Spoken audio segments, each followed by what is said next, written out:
زي ما تقول ما إكسابير رب هاليلويا أجرام كتقالات من قدك تكفلهم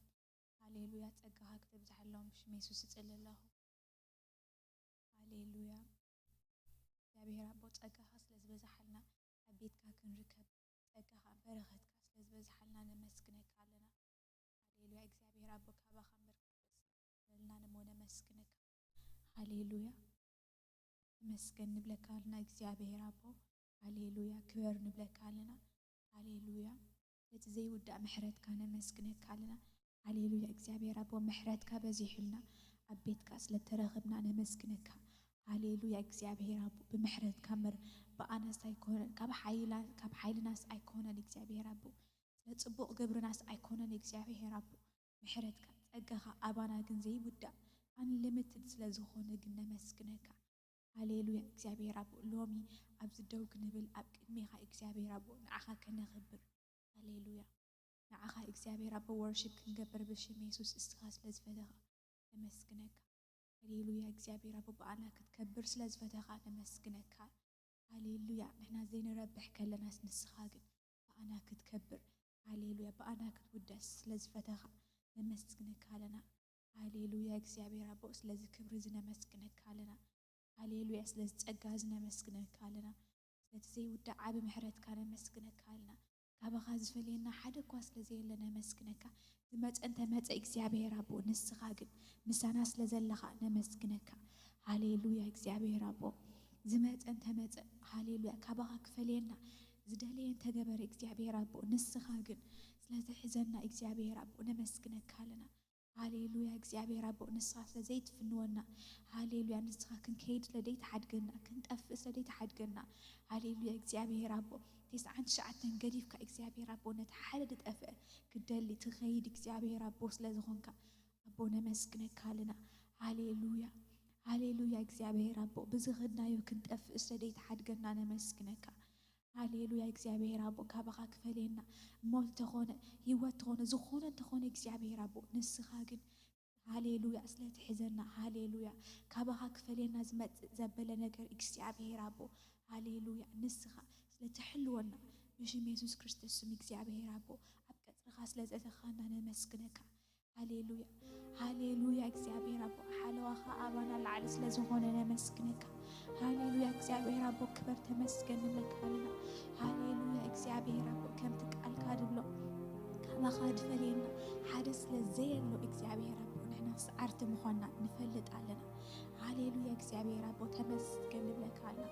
هاليلويا كاب رومي معرف شمونت فقدي 37 كان ببي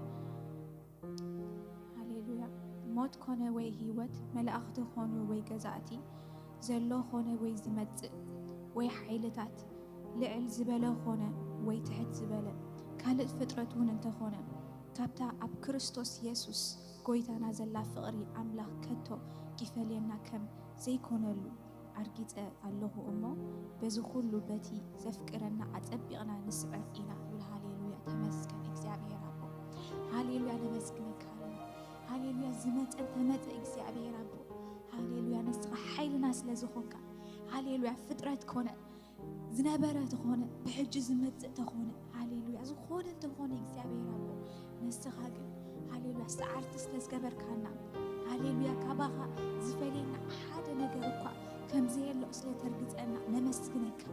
هاليلويا تمسكن لك هالنا إكسابير رب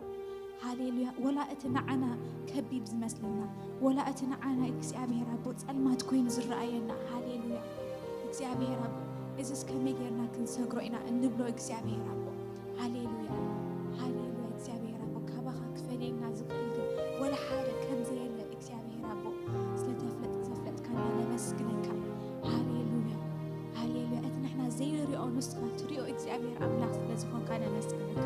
أتنحنا زي سمعنا يو نسخة كنت سمع إكسابير رب لازم كان نمسكنك هاليلويا هاليلويا إكسابير رب نمسكنك هالنا بزغدنا يو كنت أفس لديت فتوس لديت حد قلنا نمسكنك هاليلويا أمانقونا زمت أنت مت إكسابير رب نسخة حنسى أن حوار نزل عالم إلكاس لزفكر كنا هاليلويا إكسابير ولود كاس لزجبر كنا هاليلويا مود أتدي بمفقر خاس لزها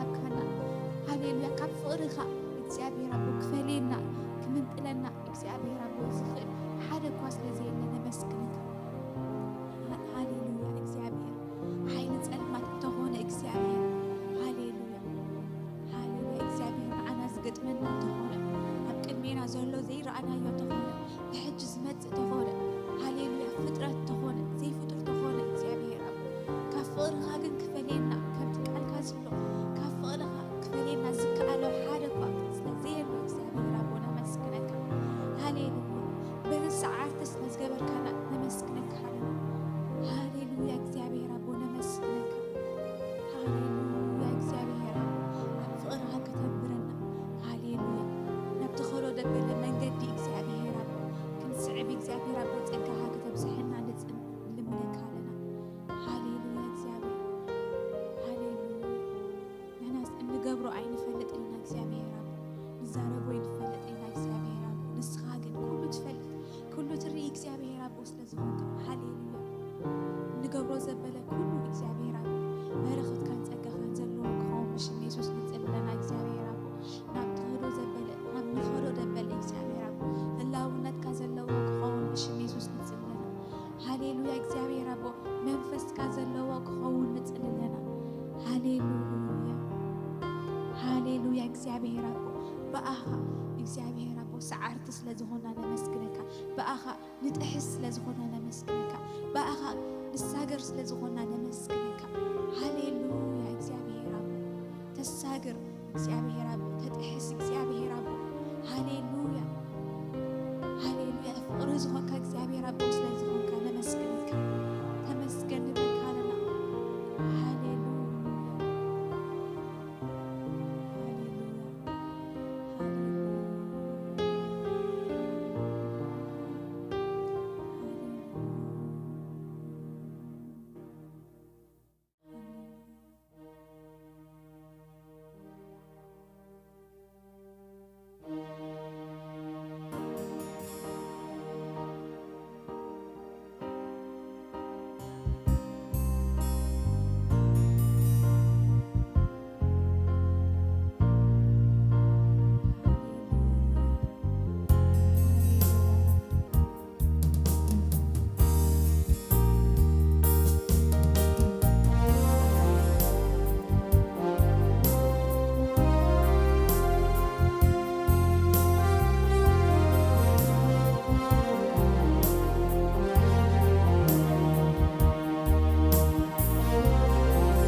نسخة ناتنا متننا عسل زخون كان مسكنك هاليلويا እግዚአብሔር አቦ ዝተሰብረ ልቢ ትጽግን እግዚአብሔር አቦ ስለዝኾን ካ ተመስገን ሃሌሉያ እግዚአብሔር አቦ ሓዘንና ትድብስ እግዚአብሔር አቦ ስለዝኾን ካ ተመስገን ሃሌሉያ ንዝሓቱኻ እግዚአብሔር አቦ ንዝቀረቡኻ ትምልስ እግዚአብሔር አቦ ስለዝኾን ካ ሃሌሉያ ተሰምዕ እግዚአብሔር አቦ ስለዝኾን ካ ተመስገን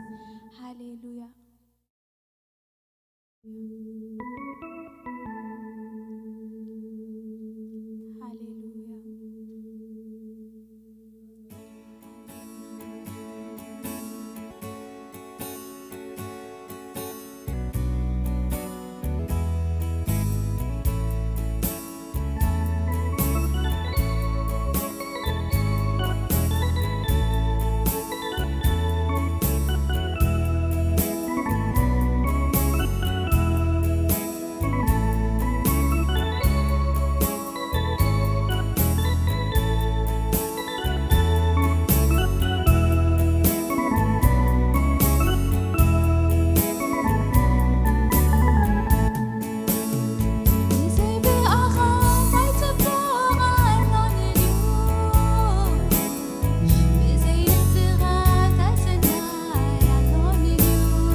እግዚአብሔር ይመስገን እግዚአብሔር ሰናይ አብቅድመ አምላክ ኮፊና كنملك كلنا نفسنا تتصنعنا لبنا دما نأملاك مسكانة يقر እግዚአብሔር ይመስገን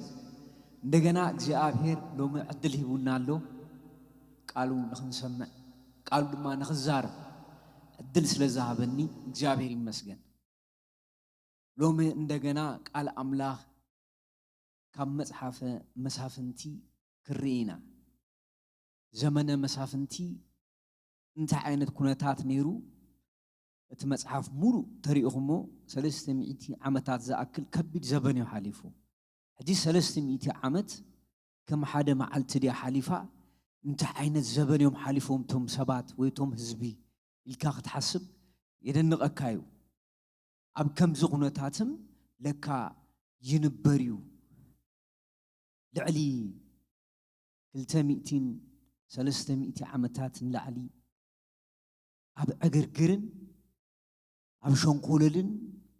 በቃ መስጣብ ዝሆነ መራሒ አይፍለጥ ተመራሒ አይፍለጥ ካህን አይፍለጥ ወታደር አይፍለጥ ሰራሕተኛ አይፍለጥ ሓረስታ አይፍለጥ በብ ጉልበትካ በቃ ጋንግስተር አነሱ ናይ ጋንግ ዘመን ይዝብሉ እግዚአብሔር ድማ 300 ዓመታት ስቂሉ ንእግዚአብሔር ድማ ዝፈርሑ ኣብቲ ማእኸል ድማ ነይሮም እሳቶም ድማ እንደገና ናብ አምላክ ክጽልዩ ከለው እግዚአብሔር ድማ ዘዕርፍ ሰብ ይሁቦም 40 ዓመት 30 ዓመት 50 ዓመት እቲ ሰብኣይ ድማ ምስ ሓለፈ እንደገና ይደግሶም ማለት እዩ እግዚአብሔር ካብዚ ይሓልወና ንዚዩ ኩልሻ እንታይ ዝበሃል ኦርጋናይዜሽን የድልዩ ኮንቲኒትሊ ንኽቕጽል ሓደ ነገር ስርዓት ሒዙ ንኽቕጽል ኦርጋናይዜሽን የድልዩ እቲ ኦርጋናይዜሽን ስርዓት ተሒዙ ብስርዓት ብዘለዎ መገዲ መራሒ ይመጽእ ተመራሐ ድማ ይመራሕ ከምኡ ተዘይኮይኑ ግን እንታይ እዩ ዝኸውን በብጉልበትካን በቢ ጋንታኻን እዩ ዝኸውን ስለዚ ኦርጋናይዜሽን ኣድላይ እዩ እቲ ዓብ ፀገም ዝነበረ እንታይ እዩ ኣብ ዘመነ መሳፍንት እቲ ኦርጋናይዜሽን ፈሪሱ እዩ መጽሓፍ ቅዱስ እኮ ኣሎ ግን ንዕኡ ዘተግብሮ ዝነበረ ኦርጋናይዜሽን ፈራሪሱ እዩ ስለዚ ፈራረሰ ዋላ ሓደ ክኸውን ኣይክእልን እዩ ስለዚ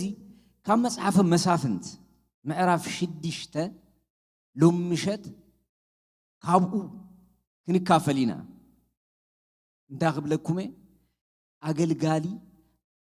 ኣብ ዝፈራረሰ ኩነታት ኣገልጋሊ ዘልዕል እግዚአብሔር እዩ ዘዕሪ ዘልዕል እግዚአብሔር እዩ ብሰብ ጥበብ ኣይከውንን ማለት እንታይ ማለት እዩ እግዚአብሔር ነቲ ዝፈረሰ ነገር ኣዕሪ ስለ ዝፈልጦ ብኡ ወገን ድማ ጠጠው ዝብሉ ሰባት ይተስእ ዝጽልዩ ሰባት ኣለው ዝትስኡ ድማ ሰባት ኣለው ስለዚ እንታይ ክብለኩም ናይ ጸሎትኩም መልሲ ተመጽኡ ከይትደፍኡ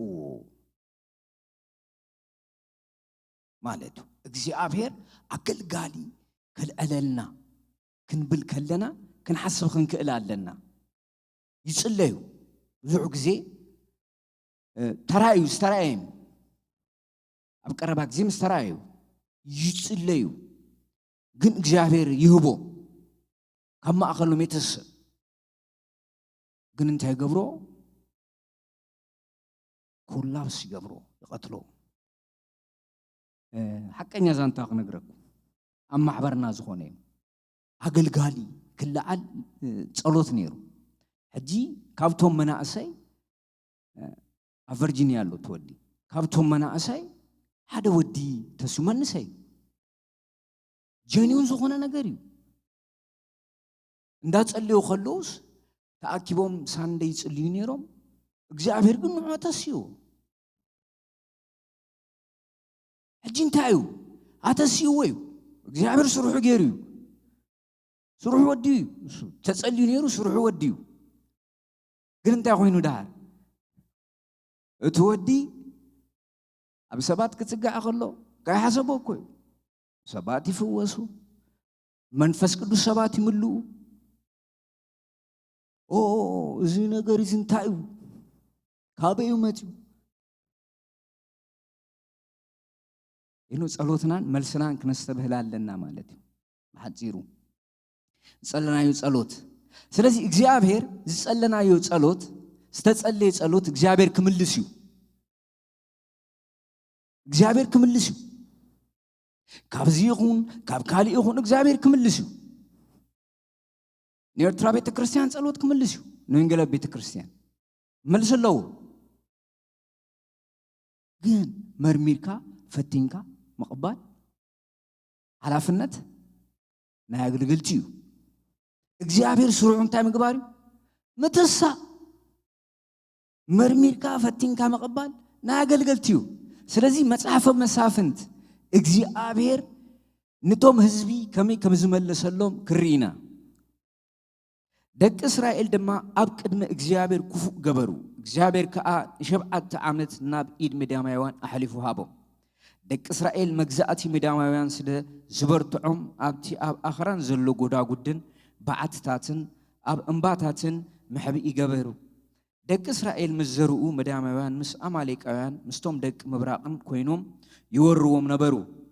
ኣብኡ ሰፊሮም ከዓ ክሳብ እቲ ንጋዛ ዝኣቱ ፍረ እታ ምድሪ የጥፍኡ ነበሩ ገለ ምግቢ ኾነ በጊዕ ኮነት ብዕራይ ኮነ ኣድጊ ኾነ ኣብ እስራኤል ኣይሓድጉን ነበሩ ንሳቶም ምስ ካብቶም ድንኳናቶም ይድይቡ ነበሩ ንብዙሖም ከም አንበጣ ነበረ ንሳቶም ኣግማሎምን ቁጽሪ ዘይብሎም ነበሩ እሞ ከጥፍእዎ ናብታ ሃገር ይኣቱ ነበሩ ህዝቢ እስራኤል ብምድያማውያን ብዙሕ ተሸገረ ናብ እግዚአብሔር ከዓ ተማህለለ ምህለላ ገበረ ማለት ጸለየ ተናሲሑ ጸለየ ናብ እግዚአብሔር ደቂ እስራኤል ብሰሪ ምዳማውያን ናብ እግዚአብሔር ምስ ተማሃለሉ ኸኣ እግዚአብሔር ንደቂ እስራኤል ሓደ ነቢይ ሰደደሎም ንሱ ድማ እግዚአብሔር አምላኽ እስራኤል ከም ዝብላሉ ኣነ ካብ ግብፂ ኣውፃእኹም ካብ ቤት ባርነት ኣናገፍኩኹም ካብ ኢድ ግብፃውያን ካብ ኢድ ኩሎም ጨቆንትኹም ኣድሓንኩኹም ንዓታቶም ካብ ቅድሚኹም ሰጎኩ ምድሮም ሃብኩኹም ኣነ እግዚአብሔር አምላክኩም እየ ንኣማልኽቲ እቶም ንስኻትኩም ኣብ ሃገሮም ተቐሚጥኩም ዘለኹም ኣሞራውያን ኣይትስገድሎም ኢለኩም ነበርኩ ገናኸ ቃሌ ኣይሰማዕኹምን በሎም መልአኽ እግዚአብሔር ክመጽእ ድማ ኣብ 11 ንርኢ ነዚ ኣኽልተ ቦታ ሪእና ንስገር እስራኤላውያን እንታዮም ኮይኖም ተገፊዖም ምዳማውያን እንዳመጹ ይወርዎም ነበሩ ዝወርዎም ዝነበሩ ምኽንያት ንምንታይ እዩ መራሒ ይብሉምን ነቲ ህዝቢ ኣተሓባቢሩ ዝከላኸል መራሒ የብሎምን ሓደ መጽኦም ይወርዎም ነበሩ ካልእ ድማ እንታይ እዩ እግዚአብሔር ኣሕሊፉ ሂብዎም ነይሩ ኣሕሊፉ ዝሃቦም ምኽንያት ንምንታይ እዩ ንቶም ክምለኹ ዘይግብኦም ኣማልኽቲ ስለ ዘምለኹ ንጣዖታት ስለ ዘምለኹ እግዚአብሔር ኣብ ኢዶም ኣሕሊፉ ሃቦም ስለዚ እስራኤላውያን ይሓርሱ ዝበልዖ ካልእ እዩ ኣባጊዕም ይወልዳ ዝወስድዎም ካልኦት እዮም ኩሉ ሻዕ ከምዚ እንዳገበሩ የሰክሕዎም ነበሩ ማለት እዩ ሕጂ እዞም ህዝቢ ናብ ምንታይ እዮም ዝወርዱ ናብ ድኽነት ጥሪቶም ዝዝመት ተኾይኑ ዘለዎም ነገር ዝውሰድ ተኾይኑ ናበይወርዱ ናብ ድኽነት እዮም ዝወርዱ ስለዚ ሓሲቦም ናብ እግዚአብሔር ተመሊሶም ተማህሊሎም እግዚአብሔር አምላኽ ኢሎም ገጹ ደልዮም እግዚአብሔር ድማ ተለሚኖም እግዚአብሔር ገጹ መሊሶሎም ገጹ ምስ መለሰሎም እግዚአብሔር እታ በደል እንታይ ከም ዝኾነት ነጊርዎም ኣማልኽቲ ዘይኮኑ ብፍጥረቶም ንዓታቶም ስለ ዘምለኩም ኣሕሊፈ ሂበኩም ኢልዎም መን እግዚአብሔር ንእስራኤላውያን እንታይ ኢልዎም ኣነ ኣምላክኩም እየ بفتصم لبهم بفتصم نفسهم بفتصم حسابكم أملخوني كالوت أمالخ تدما كباخاتكم أرحقوا زبل تأزازالو نعيد ما سلزيرا أخومني بتعيخون بورحيخون بقاليخونس مثل غيركم كي تملخوا أنا እግዚአብሔርي إلو تزاربوهم الساتهم جن ناي غربابتهم لماد غيرو غربابتهم ካብ ጎረባብቶም ተለቂሖም ጎረባብቶም ከም ዝገብርዎ ዝረአ ነገር ደልዩ ኣብ ቅድሚኦም ሲኢሎም ኮፍ ኣቢሎም እዚ ኣምላኽና ክብሉ ደልዮም እግዚአብሔር ድማ ኣይተቀበሉን ማለት እዩ እግዚአብሔር ስለዘይተቀበሎ ድማ ናይ ኪዳን ህዝቢ ስለዝኾኑ እግዚአብሔር ድማ ካባታቶም ርሒቁ እቲ መልእኽቲ እንታይ እዩ በሉ ኣማልኽቲ ተኾይኖም እሳቶም የድሕኑኹም እዩ እቲ መልእኽቲ እግዚአብሔር ንነቢይ ሰዲዱ ክዛረቦም ከሎ ካብ ግብፃውያን ባርነት ኣነ ወፅኩም እዩ ትሌሰን እቶም ተምልኽዎም ዘለኹም ኣማልኽቲ ካብ በዓል ኣማሌቅ ከድሕኑኹም ኣይከኣሉን ኣነ ሕያው ኣምላኽ እየ ስለዚ ናባይ ተመለሱ ዝብሎም ዘሎ እግዚአብሔር ኣምላኽ ካብ ዘለዓለም ንዘለዓለም ሕያው እዩ እግዚአብሔር ኣምላኽ أي أنا إذا خملخي تيلو وسب أي كالسونيو دهان فتنو مو تعم تقوينو صبوق تعم تزي كوين لما نعا لما أنت إجزابير نسب فقار هبوي فقار تواهبوي يسب أب إيدن جنة أدامن هوانن فقار تواهبوميو كابتانا هيوت زافالا كابتانا يموت زافالا فلتات هبوم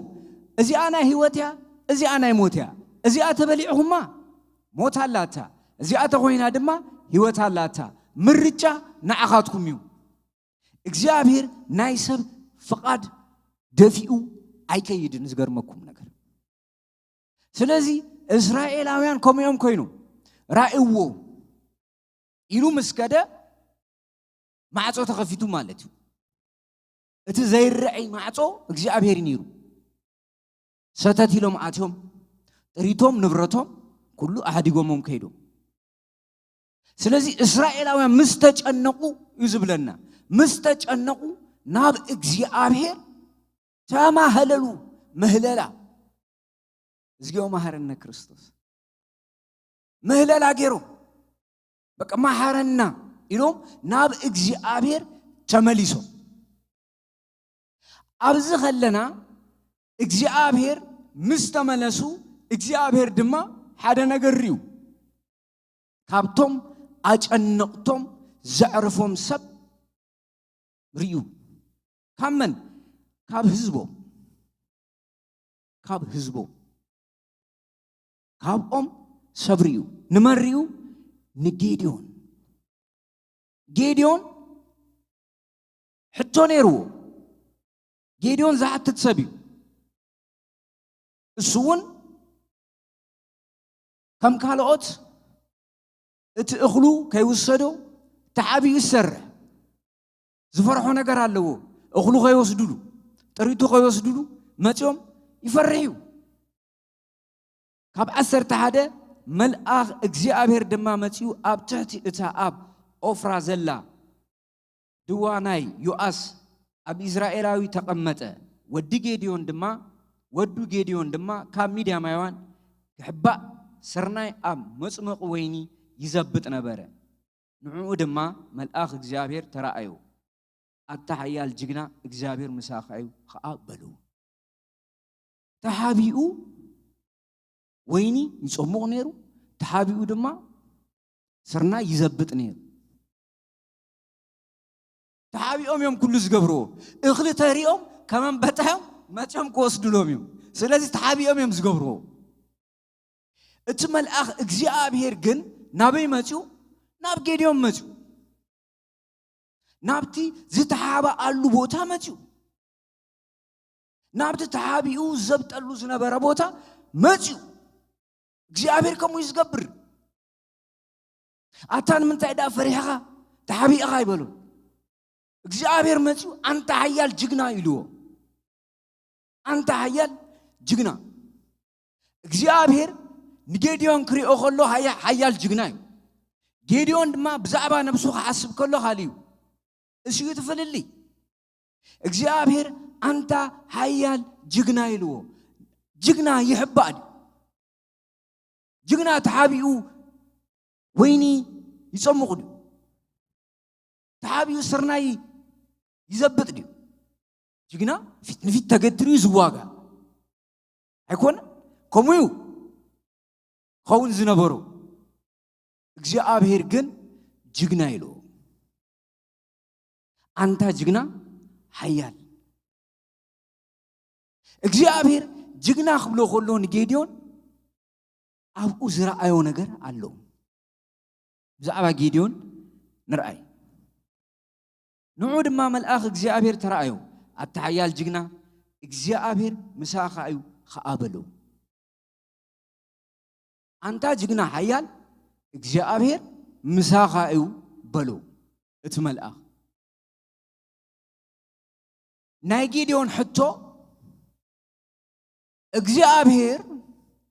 مسانا تزهلو ازخلو نجر نمنتاي وينونا እግዚአብሔር مساخايو السو اتملأخ زبلو እግዚአብሔር مساخايو السو دما زبلو እግዚአብሔር مسانا تزخونس ازخلو نجر نمنتاي بتيحنا إذا كلهم نجارس نمنتا قبل علينا حليفو نمنتا إذا كلهم المات قبل علينا كيدو እግዚአብሔር بزعبا ولكو يزاربلو السلمة بزعبا حفشاوي هزبي حتتالو زغرم نجار قتيلو انتايلو جيديون دما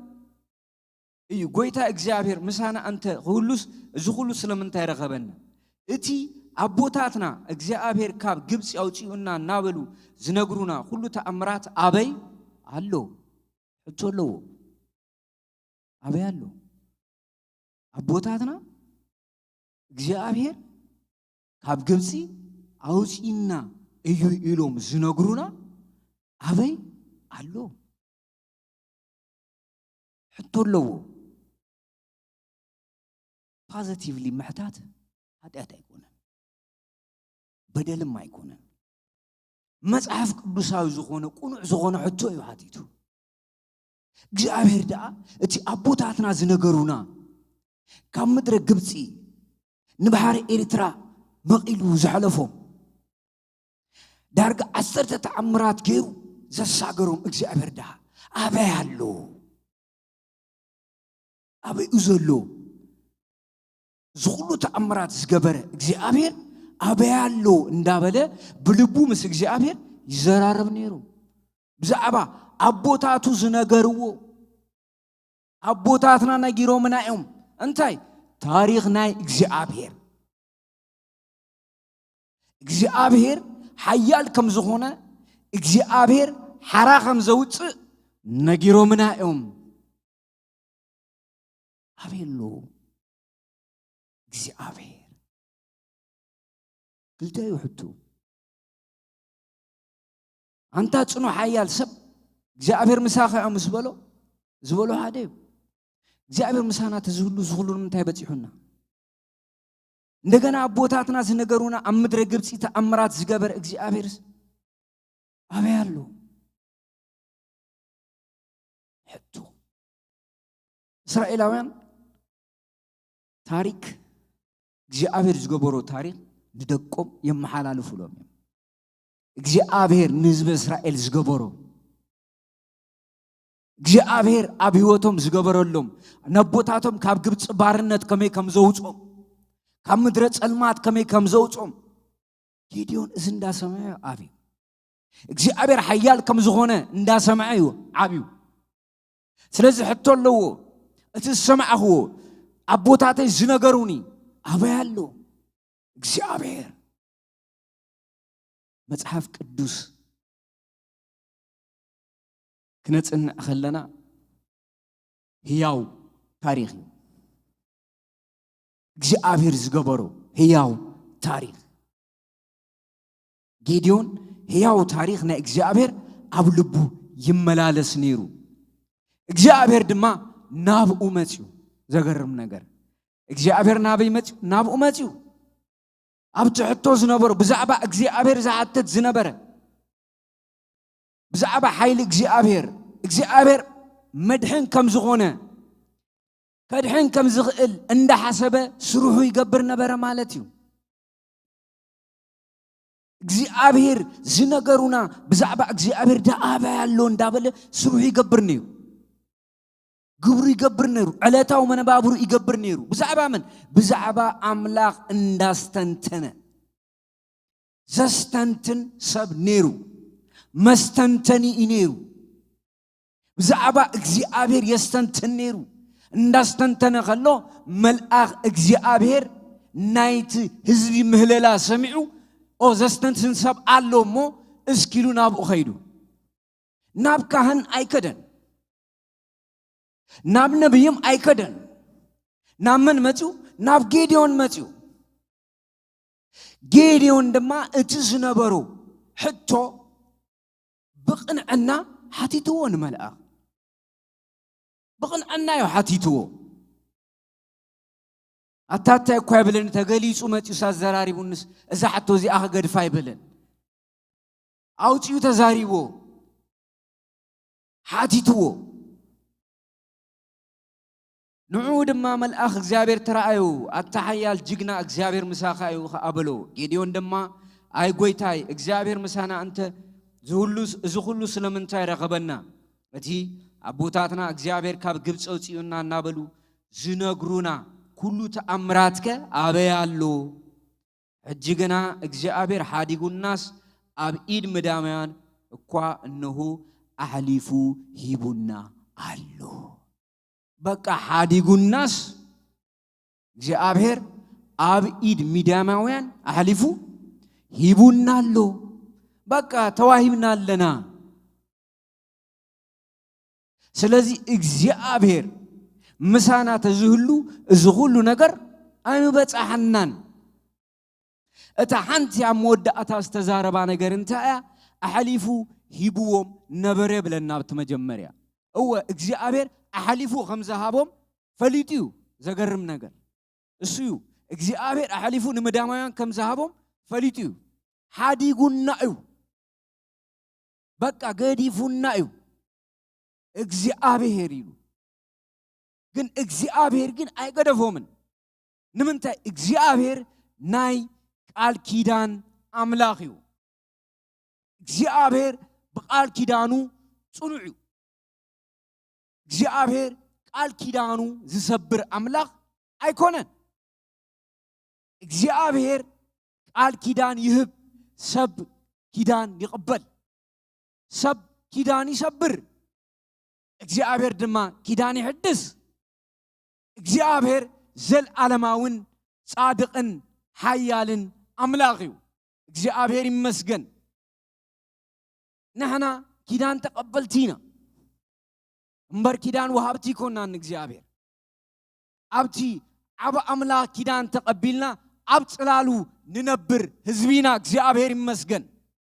ኢየሱስ ክርስቶስ ብዘለዓለም ደም ኪዳን ገዚዩና እዩ ስለዚ ኣብ ኪዳኑ ብደሙ ኣብ ጽላሉ ንነብር እግዚአብሔር ይመስገን እሳቶም እታ ዝነበረት ኪዳን ገዲፎማ ኸይዶም ንኻልኦት አማልኽቲ አምሊኾም ተኸቲሎም አደራዕ ድማ ወሪድዎም ማለት እዩ እግዚአብሔር ግን ጸሎት ሰሚዑ እንደገና ሓራ ኸውጾም መጽኡ እግዚአብሔር ይመስገን በእግዚአብሔር ተስፋ አይቆረጽም በሰብ ተስፋ ቁረጽ በእግዚአብሔር ግን ተስፋ አይቆረጽም እግዚአብሔር ኃያል አምላኽ እዩ ሃሌሉያ እግዚአብሔር ርህራሄ ዘለዎ አምላኽ እዩ ዝርህርህ አምላኽ እዩ ሪእዎም እንደገና ገጹ መሊሱ እግዚአብሔር ይመስገን መልአኽ እግዚአብሔር መጽኡ ምስ ጌዴዎን ተዘራሪቡ ምስ ጌዴዎን ምዝራ ምስ ጀመረ እግዚአብሔር ስሩሑ ጀሚሩሎ ማለት እዩ እግዚአብሔር ዝጀመረው ነገር ድማ ኣብ መወዳእታ ኸየብጽሖ አይዓርፍን ዘገርም ነገር እሱ እዩ ዘደንቅ ነገር እሱ እዩ እግዚአብሔር ዝጀመረው ነገር እግዚአብሔር ዝደኮኖ ነገር ተዘይ ወዲእዎ ተዘይ ደምዲምዎ አይዓርፍን እዩ ሰብ ይጅምር ዓቕሙ ሒድዎ ዘልሓትሓት ኢሉ ብዝተፈላለየ ምኽንያት ክገድፎ ይኽእል እዩ እግዚአብሔር ግን ዝጀመረው ነገር ይውዶ እዩ ንዚዩ ኣብ ፊልጵስዩስ ጳውሎስ እቲ ሰናይ ግብሪ ኣባኻትኩም ዝጀመረ ክሳብ ኢየሱስ ክርስቶስ ምጽአት ክፍጽሞ እዩ ዝበለ ሃሌሉያ ስለዚ እግዚአብሔር ዝጀመረው ሰናይ ነገር እግዚአብሔር ኩዶ እዩ እግዚአብሔር ስራሕ ጀሚሩ ምድርን ሰማይን ብምህላ ተዓሪቀን ማለት እዩ ብንስሓ ተዓሪቀን ስለዚ ሰማይ ተኸፊቱ መልአኽ እግዚአብሔር ወሪዱ እንታይ ክገብር ስራሕ ክሰርሕ ክብርና አምላኽ ይኹን ያሐሪ ሓራ ዘውፅእ ሰብ ከናድየሎም መጸ እግዚአብሔር ይመስገን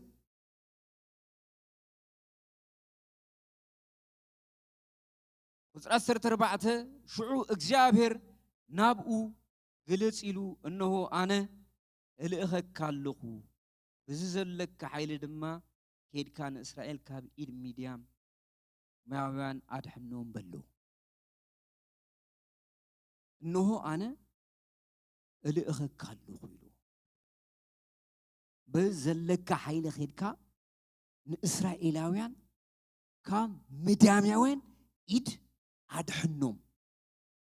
አነ እልእኸካ ኣለኹ ተላኢኹ ዘገርም እሱ እዩ ዝተለኣኸ ሰብ እዩ ዘድሊ መን ዝለኣኹ እግዚአብሔር ዝለኣኹ እግዚአብሔር ልኢኹዎ ሂድ ንእስራኤላውያን ብምንታይ በቲ ዘለካ ሓይሊ ኣብ መጀመርያ ኣታ ጽኑዕ ሓያል ሰብ ኢልዎ በቲ ዘለካ ሓይሊ እግዚአብሔር ካልኣይ ሓተተሉን በቲ ዘለካ ሓይሊ ኢልዎ ኬድካ ንእስራኤላውያን ካብ ኢድ ምድያማውያን አድሕኖም مدحن كنم أناقفهم زبل ملأتي تواهبه أنا اللي أخذك علقه فلا يخو جابير أب حدش كيدان يهون أبلي كيدان أسرار حقو أي كيرن نهاريات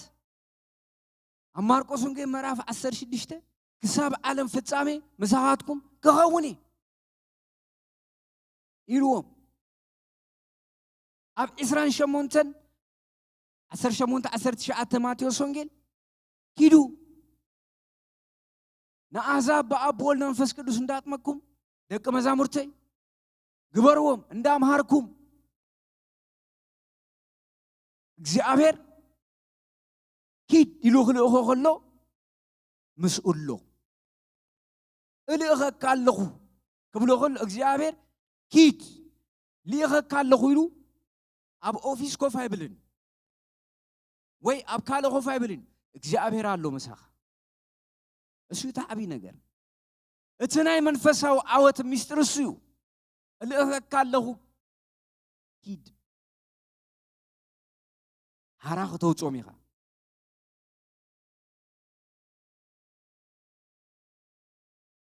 نسو دما اي غويتاي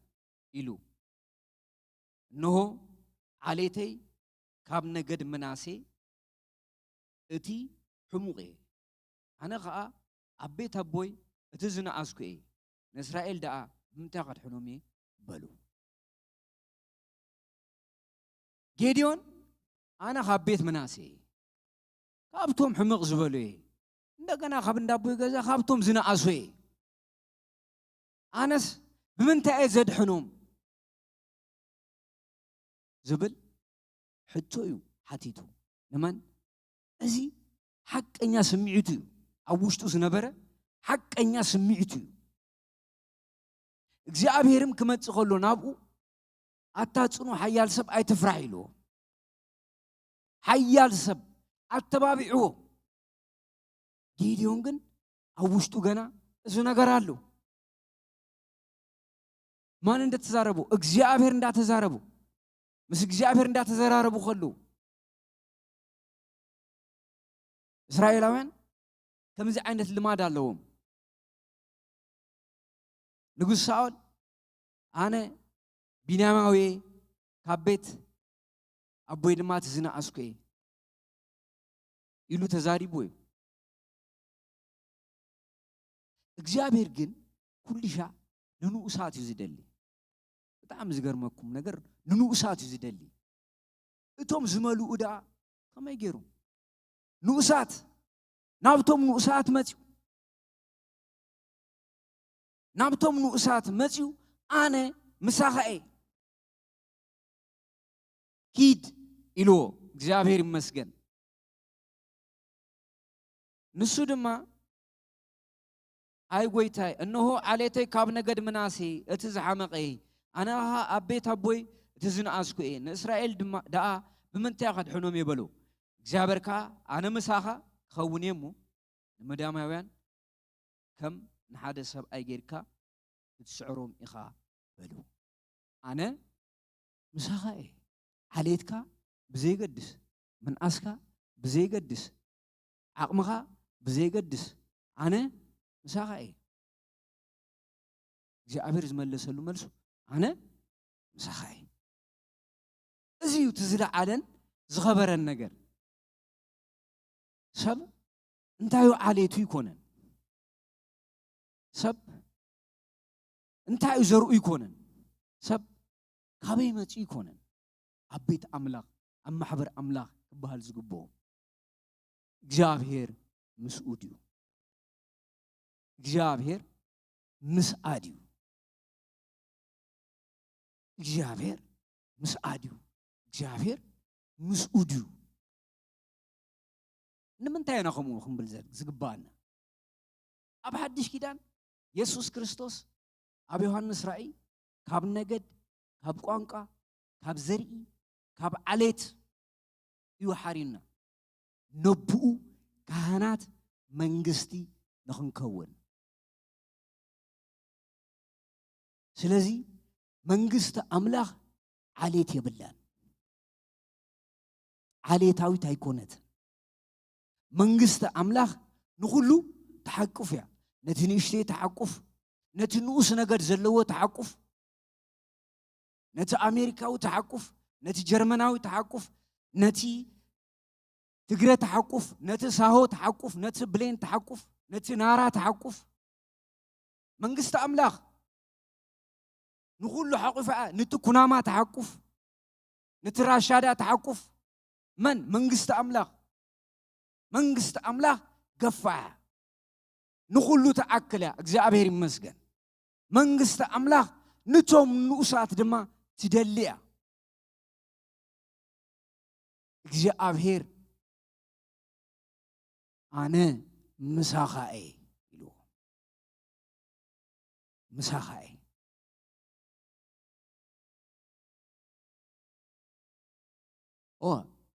ክትምልሱሎም ዘለኩም ከምኡ ኢልኩም ኢኹም እግዚአብሔር ምስኡ ድዩ በቃ እሱ ትሕቶ ከምባታ ይኹን ሃዲያ ይኹን ጠምባሮ ይኹን ሻኪሶ ይኹን እሱ ኮነ ትሕቶ እግዚአብሔር ምስኡ ድዩ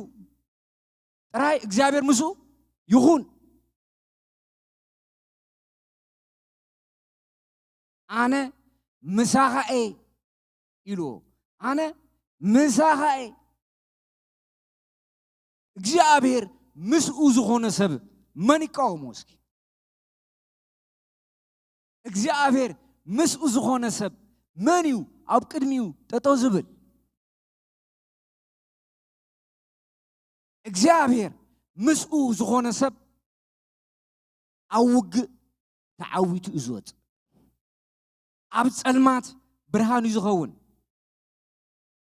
ኣብ ክፉእ ዘመን ሰናይ እንዳገበረ እዩ ዝነብር መን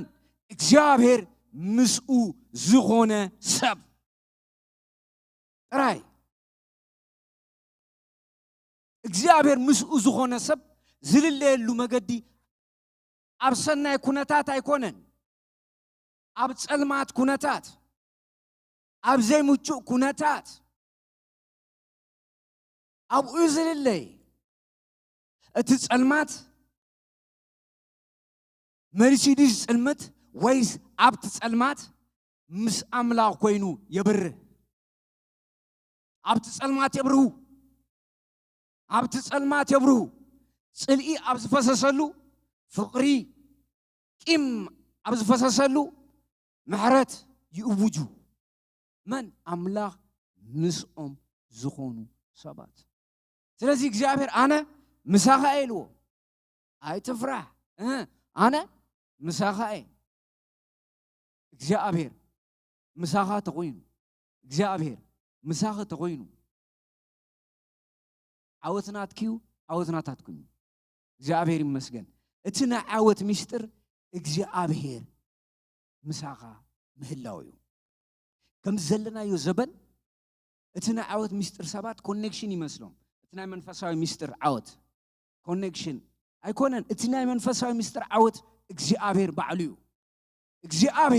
እግዚአብሔር ምሳኻ ተኾይኑ ክትወፂኻ ብብርሃን ክብርና ኣምላኽ ይኹን ኢየሱስ ጎይታ እዩ ኣነ ምሳኻ ኢልዎ ብዘለካ ሓይሊ ድማ ኪድ ንእስራኤል ካብ ኢድ መዳማውያን ኣድሕኖም በሎ እግዚአብሔርካ ኣነ ኣምላኽ ኣነ ምሳኻ ክኸውን እሞ ንመዳማውያን ከም ንሓደ ሰብኣይ ጌርካ ክትስዕሮም ኢኻ በሎ ጌድዮን ከዓ ኣብ ቅድሜኻ ሞገስ እንተደኣ ረኺበስ ትዛረበኒ ዘለኻ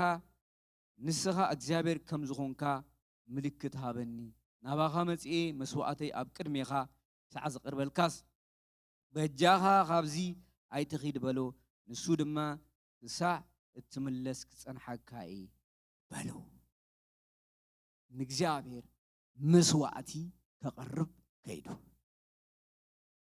እግዚአብሔር ኣምላኽ መስዋዕቲ ከቕርበሉ ጌድዮን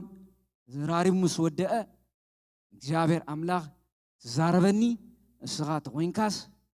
መስዋዕቲ ከቕርበልካ ኣብ ቅድሜኻ ሞገስ ተረኺበስ ተጸበየኒ ኢሎ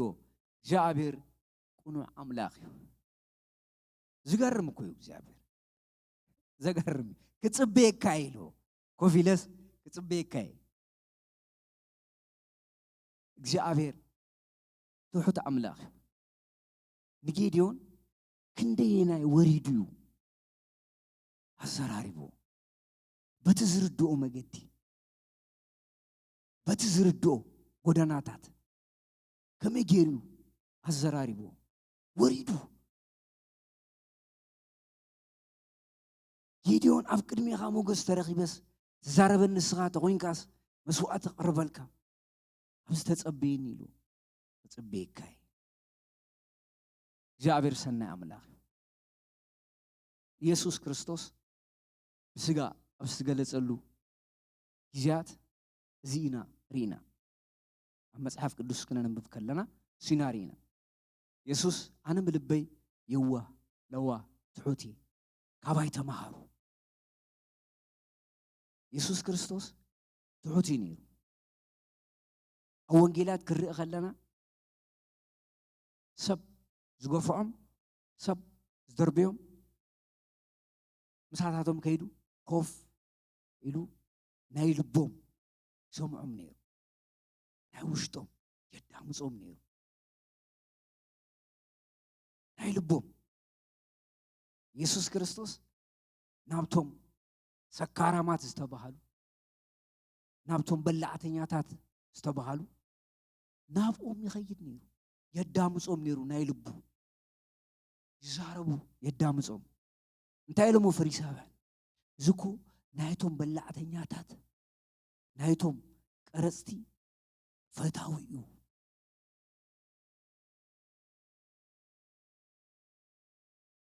ኢየሱስ ክላስ የብሉ ፈርስት ክላስ ሰከንድ ክላስ ሰርድ ክላስ የለን ኣብ ክርስቶስ ኩሉ ሰብ ሓደ እዩ ኣብ ቅድሚኡ ኢየሱስ ኣብ ሰማርያ ክሓልፍ ከሎ ማይ ክትቀድሕ እንታ ሰበይቲ ረኺብዋ ኣስቲኒ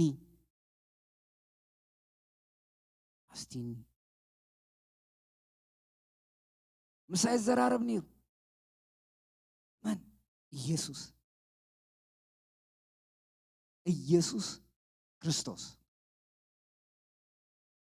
ክርስቶስ ትሑት ልቢ እዩ ዘለዎ ቁኑዕ ኣምላኽ እዩ ሃሌሉያ ኣብ ብሉይ ኪዳን ይኹን ኣብ ሓድሽ ኪዳን ቁኑዕ ጎይታ ኣለና ሃሌሉያ ትሑት ጎይታ ኣለና ቅንዕና ዝተመልአ ጎይታ ትሕትና ዝተመልአ ጎይታ ከይዱ ትሕት ኢሉ ምስኣ ኣዘራሪብዋ መግደላዊት ማርያም ከምኡ ኣመንዝራ ዝተባሃለ ሰበይቲ ምስኣ ገዝኦም ይኸይድ ይመጽእ እዚ ነገር እዚ ኣብቲ ግዜ እዋን ቀሊል ኣይኮነን ኣብቶም ናይ ሃይማኖት ሰባት ዝበሃሉ ቀሊል ነገር ኣይኮነን ኣብ ቤት ኣመንዝራታት ምእታው ቀሊል ነገር ኣይኮነን ግን ኢየሱስ ክርስቶስ ሃሌሉያ ዝመለሰሉ መልሲ ሓደ ነገር እዩ ኣነ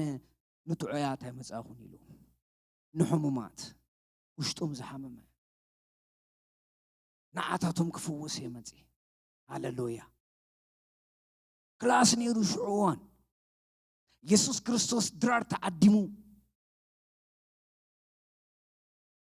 አንደበት መጽያ መን ከምዚ ነገር አይፈልጥኒ ሉተር ብስእሊ ዝተሰአለ ሓደ ሰአላይ ቀደም ዝነበረ ኣብ ዝናይ ተሐድሶ ዘመን ሰአሎ ስእልሎ ኢየሱስ ክርስቶስ ድራር ተዓዲሙ ኣብ ሓንቲ መጽሔት ኣላ ኣብ እግሩ መጽያ ከድፋ ኣብኡ ዝነበሩ ሰባት ይብለካ ብጣዕሚ ዝተኸበሩ ሰባት እዮም ተጸውዮም ዝተመረጹ ሰባት እዮም ተጸውዮም ኢየሱስ ክርስቶስ ውን ተጸውዩ መጽዩ ኣብቲ ቦታ ክቡራት ዝተባህሉ ሰባት እዮም استخبروا سباتهم ክርስቶስ ተዓዲሙ እዩ ንሳን ከይተዓደመት መጽ ከይተዓደመት ብልቦም እንታይ ያብሉ ነይሮም እግሩ እንዳሐሰት እዚኣስ መን ምዃነ ተዝፈልጥ ይፈልጥ ኢየሱስ ክርስቶስ ሁሉ ይፈልጥ ዘይፈልጦ ነገር የለም ሁሉ መርሚሩ ይፈልጦ እዩ ናይ ሰብ ልቢ መርሚሩ ዝፈልጥ ጎይታ እዩ ይፈልጦ ስኻ ካብ ሰዓቱን እግሬ ማይ ቀርብ ካለኝ ሳግም ብንብዓታት ደርሰ ክርስቶስ ልዋ ትሁት ጎይታ እዩ ብትዕትና ዝፍለጥ ጎይታ እዩ ጌዲዮን እንደገና ተጸበይን ምስሉ ከጸበይካይ ከጸበይካይ መስዋዕት ተቀርበልካ መስዋዕት ከምጻልካ ኣብ ቅድሚኻስ ሞገስ ተረኺበ እስኻ ተወይንካ ትዛረበኒ ዋው ኢየሱስ ክርስቶስ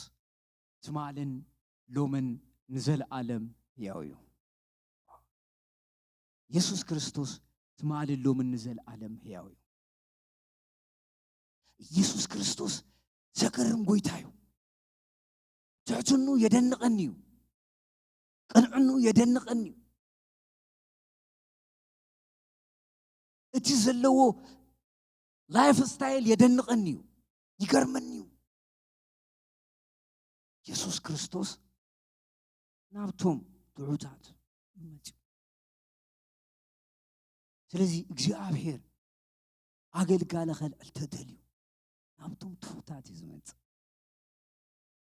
ናብቶም ቁኑዓት ይዝመጽእ እግዚአብሔር ትሑት አምላኽ ኣብ ትንቢተ ኢሳይያስ ንእስራኤላውያን እንታይ ኢሎም ንዓይስ እንታይ ዓይነት ገዛ ኢኹም ትሰርሑለይ ሰማይ ዙፋኔ ምድሪ ንእግሬ መርገጺ ኣነ ናብቲ ትሑት ሰብ ይጥምት እሱ ናተይ መንበሪ ናብቲ ትሑት ሰብ ናብቲ ትሑት ሰብ ናብኡ ይጥምት ትሑት ጌዲዮን ብትሕትና ዘሪቡ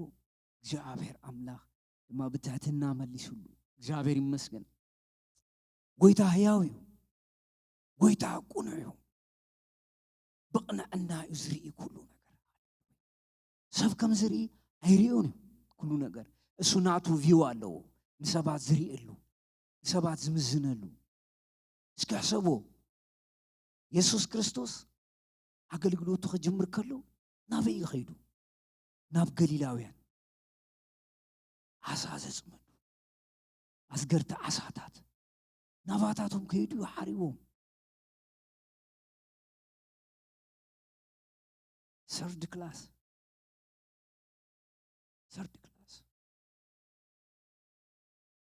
ፈርስት ክላስ ኣብ ኢየሩሳሌም እዮም ዘሎ ናባታቶም መጽኡ ዓዲሞ እሳቶም ታዝነበረቶም ጃልባ ይበሉ ጠንጢኖም እዮም ከይዶም ክርስቶስ ሲዕቦሞ ክርስቶስ ናብቶም ትሑታት ዝመጽእ ክርስቶስ ናብቶም ልቦም ዝተሰበረ ዝመጽእ ክርስቶስ ከምኡ እዩ አምላኽ ከምኡ እዩ ሕቶን ዘለዎም ብዛዕባ አምላኽ ዝሓቱ ቁኑዕ ብዝኾነ መገዲ እግዚአብሔር ከምዚ ዶ ኣይነበረን ንዝብሉ ከምዚ ዝገበርካ አምላኽ ኢኻ እኮ ኢሎም ናብ ዝሓቱ ናባታቶም እዩ ዝመጽእ ሃሌሉያ ኢየሱስ ክርስቶስ ትማልን ሎምን ንዘለዓለም ሕያው እዩ ኢየሱስ ክርስቶስ ትማልን ሎምን ንዘለዓለም ሕያው እዩ ኢየሱስ ክርስቶስ ትማልን ሎምን ንዘለዓለም ሕያው እዩ እንዳስተንተነ ብዛዕባ አምላኽ እኮ ዘስተንትን ነይሩ ሕቶ ኣለዎ ብዛዕባ ህዝቡ ሕቶ ኣለዎ ብዛዕባ ነፍሱ ሕቶ ኣለዎ ግን የስተንትን ነይሩ መፍትሒ ካብ ኣምላኽ ከም ዝኾነ ርግፀኛ ነይሩ ያሓትት ነይሩ እግዚአብሔር ኣብ ግብፂ ዝገበሮ ተኣምራት ኣበይ ኣሎ እንዳበለ ያሓትት ነይሩ ብምንታይ ብልቡ እግዚአብሔር ሕቶ ዝምልስ ኣምላኽ እዩ እግዚአብሔር ሕቶ ዝምልስ ኣምላኽ እዩ መሊሱሉ ምህለላ ተገይሩ እሱ እውን ያሓትት ነይሩ መልስ ተመሊሱ እግዚአብሔር ይመስገን ስለዚህ እግዚአብሔር እሱ እኹል እዩ ኣኻል እዩ ኣነ ከምዚ ትብሉ ሰባት ተሃልዩኹም ኣነኮ ከምዚ ኣነኮ ከምዚ ኣነ PhD የብለይን ኣነ ኣይተማሃርኩን ኣነ ሃፍታም ኣይኮንኩን ኣነ ዓሌተይ ከምዚ ኮነን ትብሉ ሰባት ተሃልዩኹም እግዚአብሔር ምሳኻትኩም ተሃልዩ እኹል እዩ እግዚአብሔር ምሳኻትኩም ተሃልዩ እኹል እዩ ናይ ዕጋበት ኩሉ ምንጪ እሱ እዩ እወ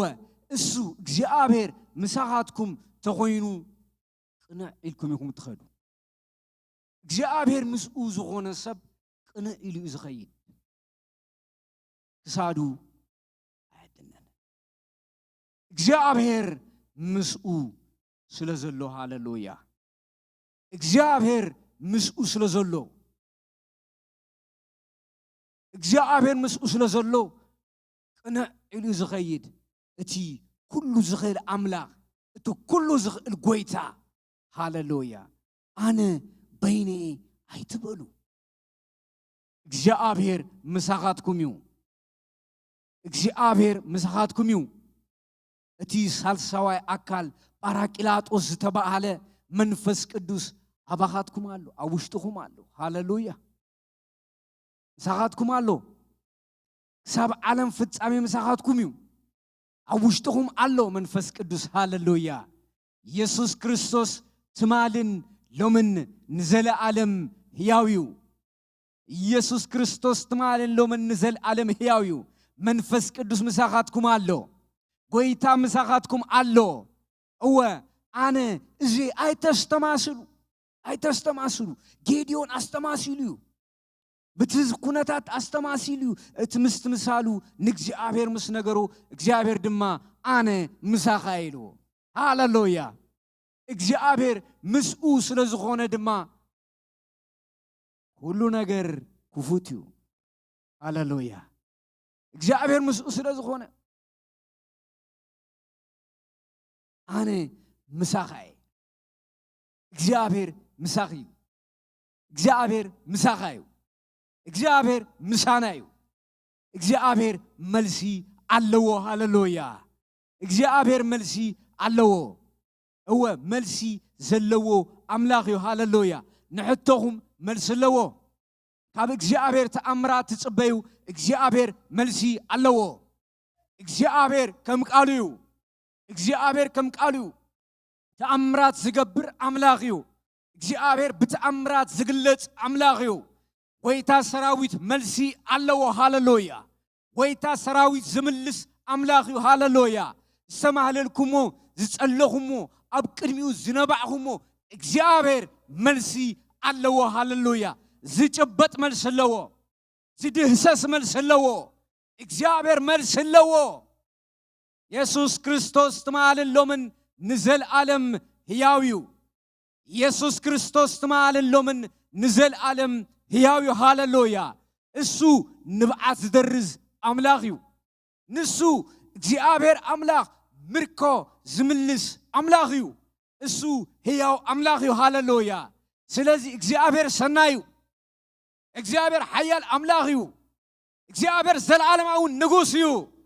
እግዚአብሔር ዝመስሎ የለን እግዚአብሔር ሓያል እዩ ሃሌሉያ እግዚአብሔር ኢልዎ ሙሴ በዓል ብዙሕ ሞገስ በዓል ብዙሕ ምሕረት